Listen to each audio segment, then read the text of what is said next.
Pirmą kėlinį tai pakankamai sunkiai įsibėgėjot. Ar tai lėmė tas pusfinalio etapo baimė, ar kaip būtų galima paaiškinti tą pačią pradžią?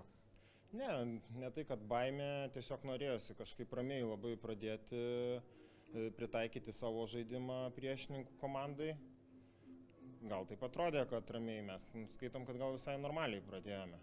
Tik tiek, kad, žinoma, tie įvarčiai pasipylė, šiek tiek išbalansavo komandą, bet smagu, kad atsigriebėm, įmušėm mes įvarčiai. Per pirmą kėlinį tik vienas pašalinimas per abi komandas, nuo antro kėlinio atrodo, kad pradėjot varžytis, kurie daugiau kartų būsit pašalinti.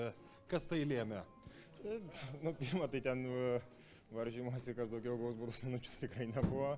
Bet jo, pirmas kėlinys iš tikrųjų, abi dvi komandos tikrai drausmingai žaidė. O po to, net nežinau, manau, kad tiesiog gal kažkieno nuovargis šiek tiek jau atėjo ir iš to nuovargio tuomet atėjo ir baudos minutės, kažkur nesuspėjai, tuomet bandai kažkur kompensuoti tą nesuspėjimą lazda, o jeigu tik biški per koją stimteliai, tai ir baudos minutės yra tada.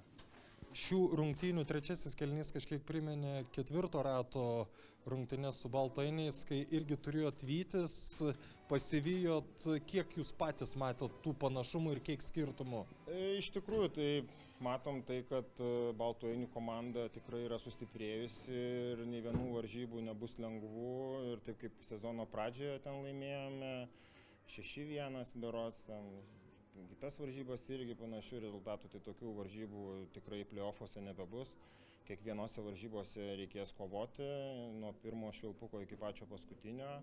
Ir tai parodė ir reguliariojo sezono paskutintos varžybos ir dabar pirmos play-off varžybos, kad kieta kova bus visoje serijoje.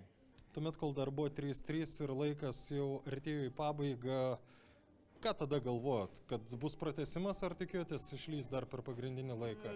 Iš tikrųjų niekada negalvojam, bus pratęsimas ar ten bulitui galbūt po pratęsimo visą laiką stengiamasi kovoti ir iki paskutintos sekundės išplėšti pergalę per varžybų laiką, per trečią kėlinį. Tai tikrai nesvarstomos tokios galimybės pratęsimo. Ar įmanoma, kad antros serijos rungtynės skirtus nuo šitų? Aš labai džiaugčiausi, jeigu skirtusi, bet aš manau, kad bus kieta kova. Taškas į tašką.